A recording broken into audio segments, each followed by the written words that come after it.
Welcome back to our channel One Two Step, and in today's video I'll be showing you how to log into your Raymond Investor Access account. Before getting started, if you are new to the channel, please do subscribe and turn on the notification bell icon to get notified every time we upload new videos.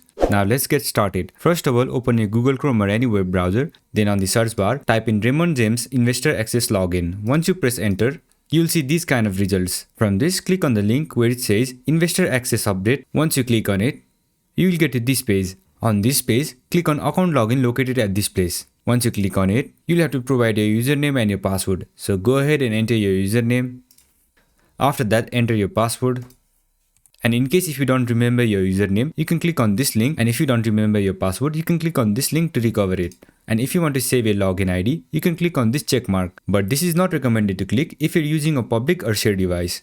And if you don't have an account, you can click on this link to enroll for a new account. Once everything is set, make sure you have entered your correct credentials, then click on the login button. Once you click on it, you'll be logged into your account. So this is how you do it. I hope this video was helpful, and if it was, don't forget to leave a like, comment and subscribe, and turn on the notification bell icon to get notified every time we upload new videos. And I'll catch you on the next one.